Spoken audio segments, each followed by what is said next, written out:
সুদীপার সংসার 7 দিন রং তার ভরে যাবে তোমাদের মনে। আচ্ছা, করলা এই ব্যাপারটা এত তেঁতো বলে সবাই অ্যাভয়েড করে। একটা সময় আমার মনে আছে আমাদের বাড়িতে যখন ভাইফোঁটা হতো তখন না এই তেঁতো একটা মাস্ট ছিল, মানে প্রথম পাতে ভাইদের তেঁতো দিতেই হবে। তো সেই তেঁতোর জন্য, আর ভাইরা কিছুতেই সেটা খাবে না, তো তার জন্য যেটা করা হতো সেটা হচ্ছে কত রকম কায়দা করে তেঁতো খাওয়ানো যায়, কিন্তু প্রথম পাতে দিতেই হবে, মাস্ট। তো এই একটা নতুন রেসিপি নিয়ে এসেছি যেটা ভাইদের পাতে পড়লে বাংলার সমস্ত ভাইরা চেয়ে চেয়ে খাবে।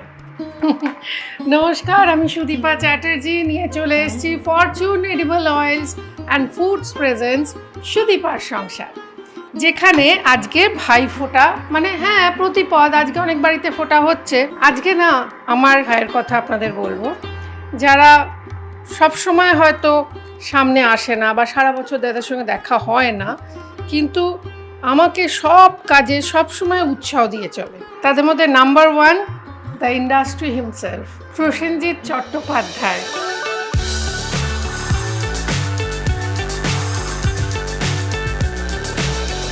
আজকে তার মায়ের একটা রেসিপি আমি আপনাদের সঙ্গে শেয়ার করব। বুম্বাদা কিছু খায় না, বুম্বাদা কিছু খায় না বলে একটা মিথ চালু আছে, which is so not true.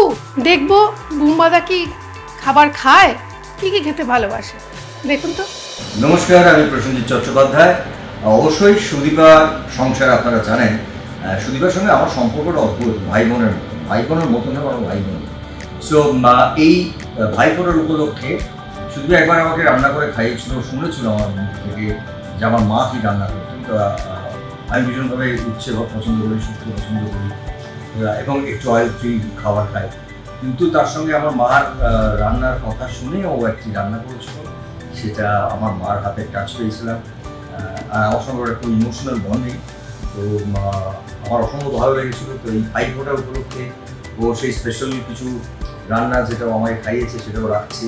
I am so happy. সেখানে একটা ইমোশনাল টাচ আছে, একটা আন্তরিকতা আছে। আমার শুভেচ্ছা, আমার ভালোবাসা সুদীপা এবং তার এই সংসারকে। এবং আপনারা জানেন যে খুব সুন্দর সুন্দর রেসিপি, সুন্দর সুন্দর রান্নার কথা বলে, নানা রকম এক্সপেরিমেন্ট করে। আমার আন্তরিক শুভেচ্ছা, আমার আন্তরিক অভিনন্দন, অনেক অনেক ভালোবাসা। ভালো থাকবেন, কালী পুজোটা সবাই ভালো করে কাটাবেন। ভাইফোঁটা থ্যাংক ইউ বুম্বাদা, I love you always and forever এভার। আচ্ছা, বুম্বাদার মা একটা করলা ফ্রাই বানাতেন, যেটা বুম্বাদা এখনও মিস করে। করলা চিপস, করলা ফ্রাই বুম্বাদার all time favourite. Any time he can have it. আপনি রাত্রির 2-2-2:30টার সময়, শুটিংয়ের সময় যদি করলা ফ্রাই নিয়ে যান, উনি খাবেন। আর একটা জিনিস, সেটা হচ্ছে বাড়িতে তৈরি বিরিয়ানি খুব ভালোবাসেন, শুনলেন। আচ্ছা, এই করলা ফ্রাই বানাতে কিচ্ছু লাগে না, আমরা একটা মশলা প্রিপেয়ার করে নেব, খুব ইজি। আপনারা দেখছিলেন করলাটা আমরা সিডসটা বার করে দিয়েছি, লম্বা লম্বা করে ফালি ফালি করে কেটে জলের মধ্যে ডুবিয়ে রেখেছি। এতে তিতকুটে ভাব অনেকটাই চলে যাবে, কিন্তু গুণটা বজায় থাকবে। আমরা একটা জায়গায় একটা পাত্রে নেব ফরচুনের বেসন। ফরচুনের বেসনের স্পেশালিটিটা কি বলুন তো? ফরচুনের বেসনের স্পেশালিটি হচ্ছে 100% চানা, 100% বেসন, মানে 100% চানা থেকে তৈরি বলে এর স্বাদটা অন্যদের থেকে আলাদা। যা বেসন নিলাম তার থেকে হাফ চালের গুঁড়ো। আমরা এক্ষেত্রে ব্যবহার করছি ফরচুনের গোবিন্দভোগ রাইস। আমচুর পাউডার, এটা না অবাঙালিরা খায়, আমি জানি না মাসিমা মানে বুম্বাদার মা তিনি এটা কোথা থেকে শিখেছেন আমার ঠিক জানার আর সুযোগ ঘটেনি, কিন্তু এটা অবাঙালি টাইপ। দেখুন, আপনি মশলাগুলো দেখলেই বুঝতে পারবেন। একটু কাশ্মীরি রেড চিলি পাউডার, নুন, একটু ধনে গুঁড়ো, জিরে গুঁড়ো, সামান্য হলুদ, এটাকে মিশিয়ে নিলাম। নিয়ে এটার মধ্যে দেব একটু গরম তেল, আগে দেব গরম তেল। এটাকে ময়ান দেওয়া হয়ে গেল। এটার মধ্যে আর কিন্তু এটাকে একটু ভালো করে চামচ দিয়ে না বা হাত দিয়েও যখন মাখবেন আমি হাত দিয়ে মেখে দেখিয়ে দিই। শুধু একটু পাতিলেবুর রস দেব, খাট্টা মিঠা হবে, চিনির দরকার নেই। এটা একটু টক নোনতা এরকম হবে, টক নোনতা ঝাল। আপনি ঝাল চাইলে একটু লঙ্কা গুঁড়ো মিশিয়ে দিচ্ছি। বুম্বাদা খুব একটা ঝাল খায় না। ভাইফোঁটার প্রাককালে মানে কালকে ভাতৃদ্বিতীয়া, আজকে হচ্ছে প্রতিপদ, তো আজকে বুম্বাদার জন্য রান্না করছি। এটা আমার বিরাট প্রাপ্তি আমার কাছে। ওকে, এই দেখুন, এটা না একদম ঝুরঝুরে হয়ে যাবে এরকম। এই দেখুন, নো ওয়াটার, নো জল, এরকম ঝুরঝুরে হলো। এর মধ্যে আমরা করলাগুলো যেগুলো জলে ডুবিয়ে রেখেছিলাম, যদি একদম তেতো খেতে ভালো না বাসেন তাহলে আপনারা অনায়াসে এটার মধ্যে একটু নুন জলে ভিজিয়ে রাখতে পারেন, তাহলে একদমই তেতো ভাবটা চলে যাবে। আমরা কড়াইয়ে Fortune Sunlight refined sunflower oil গরম করেছি। ফরচুন রিফাইন্ড সানফ্লাওয়ার অয়েলের প্রতি 1 লিটারে আপনি পেয়ে যাচ্ছেন 910 গ্রাম, সুতরাং দাম নেই, গ্রাম দেখো। এবার এটাকে will give it a toss. যেটুকু লাগবে মশলা সেটুকুই। এই দেখো, যেরকমভাবে ঝুরঝুরে হচ্ছিল ওরকমই। একটা মানুষের হয় না, মানে এমনি সে বড় মাপের অভিনেতা বা বিরাট বড় একটা জায়গায় পৌঁছতে পারে না যদি না তার হৃদয়টা বড় হয়। সেটা কিন্তু প্রসেনজিৎ চ্যাটার্জির রয়েছে, এবং আমরা তার ডাইহার্ট ফ্যান। বুম্বাদার মতো মানুষ কেন হয় না? এক বছর আমার মনে আছে, সেবার পুজোর আগে অনেকগুলো ছবি শুটিং হওয়ার কথা ছিল কিন্তু ক্যান্সেল হয়ে যায়। আমি দেখেছিলাম বুম্বাদার তখন একটা মারুতি কিছু একটা গাড়ি ছিল, সেই গাড়ি করে এক গাড়ি ভর্তি করে টি শার্ট ছিল আর কি একটা ছিল, সমস্ত টেকনিশিয়ানদের তিনি গিফট করেছিলেন। উনি কিন্তু সব সময় সবার কথা ভাবেন, শুধু উনি নয়, পুরো ইন্ডাস্ট্রিকে নিয়ে চলতে ভালোবাসেন বলেই তাকে বলা হয় দ্য ইন্ডাস্ট্রি হিমসেলফ। ওকে, এবার তেলটা গরম হয়ে গেছে কিনা দেখবো। এইখান থেকে এরকম একটা ছোট্ট গোলা পাকাবো। প্রথমে আঁচটা বাড়ানো থাকবে, এটাকে আমরা একটা একটা করে ছেড়ে যেটুকু মশলার গায়ে লেগে থাকে তাতেই যথেষ্ট। কেন যে লোকে করলা খেতে ভালোবাসে না আমি জানি না, এইভাবে খাওয়াতে পারেন। একটা সুবিধা হচ্ছে এই যে কোটিংটা হয়ে যাচ্ছে, তার ফলে তেলটা কম টানবে, আর দ্বিতীয় কথা হচ্ছে শরীরের পক্ষে তো ভালোই। করলার কি যে গুণ সে আর নতুন করে বলার অপেক্ষা রাখে না। আচ্ছা, এগুলো আমরা ভেজে তুলে নিচ্ছি, একদম ছাঁকা তেলে ভাজবেন।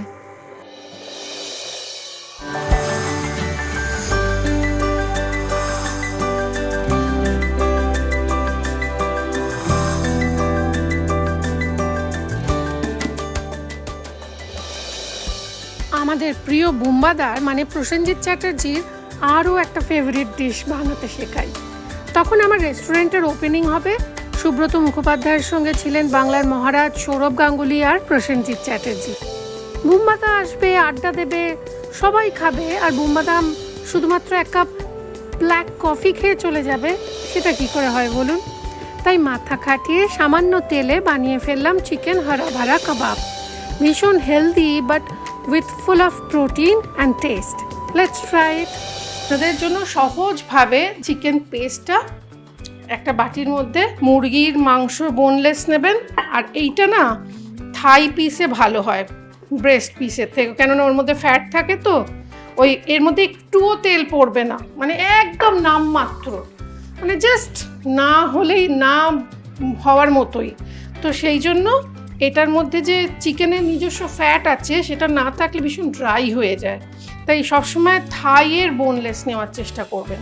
এবার আমি একটা চপারের মধ্যে সব কিছু একসঙ্গে চপ করে নিই, কিন্তু আপনাদের সুবিধার জন্য এটা শুটিং আফটার অল, তো আমি একটুখানি ডিটেলে দেখাচ্ছি। দিচ্ছি পেঁয়াজের কিমা, কাঁচা লঙ্কার কিমা, রসুনের কিমা, ক্যাপসিকাম বা বেল পেপারের কিমা, কিন্তু সাদা অংশটা বাদ দিয়ে, সিডগুলো বাদ দিয়ে। আচ্ছা, এই কিমা শব্দটি কিন্তু বাঙালদের নয়। এর আগে আমি কমেন্ট বক্সে দেখলাম অনেকে লিখেছেন আপনি কি বাংলাদেশ গিয়েই কিমা শব্দটা শিখেছেন? একদম নয়। আপনি প্রজ্ঞা সুন্দরী দেবীর বই দেখে নেবেন, অনেক পুরনো বেলাদির বই, সাধনাদির বই, সেই বইগুলোতেও কিমা শব্দটা আপনি পাবেন এরকম সবজির আনাজে। ধনে পাতার কিমা, আদার কিমা। আচ্ছা, এইখানে একটা ছোট্ট জিনিস আপনাদের সঙ্গে শেয়ার করছি। আপনারা বলবেন সুদীপাই আর এমন কি, আমরা সবাই জানি, কিন্তু আমি একটা সময় জানতাম না, আমার খুব ভুগতে হয়েছে। আপনাদের দেখিয়ে দিই, যখন চিজ গ্রেট করবেন এই দিক এই দিক এই দিক এই দিক করে গ্রেট করবেন না, একটা দিকে গ্রেট করুন, তাহলে চিজটা ভালো গ্রেটও হবে। এবার দেব নুন আর দেব একটু গোলমরিচের গুঁড়ো, শুকনো লঙ্কা, চিলি ফ্লেক্স দিতে পারেন, তবে আমি খুব একটা দিতে পছন্দ করি না।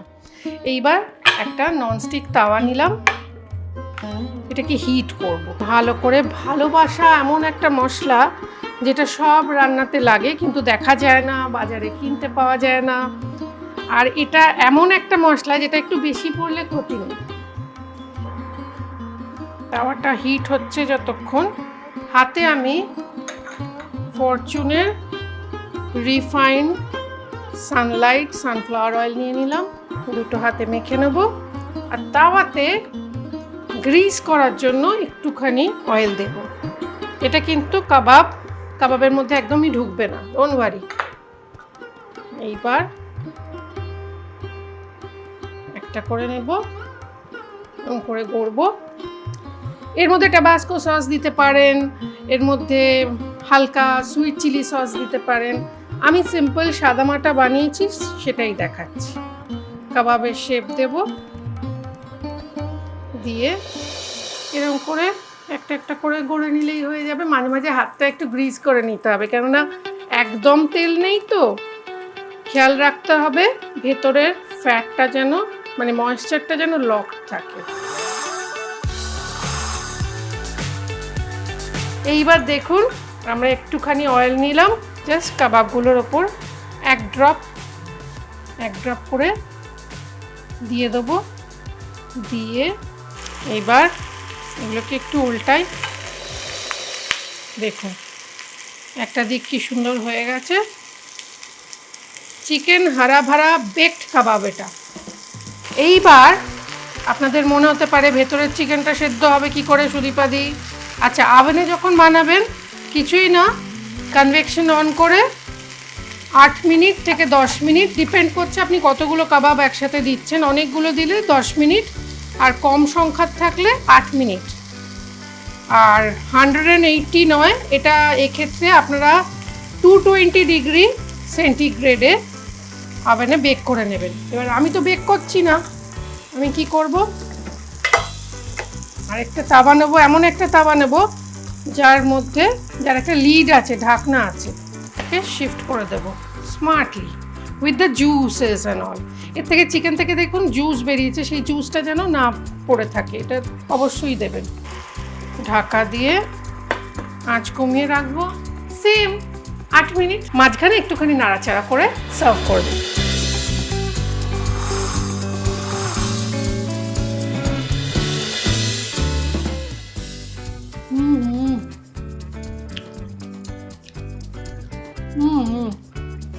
খেয়ে বলবেন।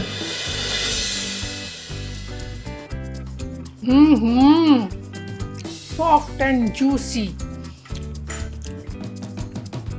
দেখুন কাবাবটা ভাঙবো যখন, ভেতরটা দেখুন কত জুসি। দেখুন কি গিফট আছে। ফরচুনের তরফ থেকে রয়েছে একটি গিফট হ্যাম্পার।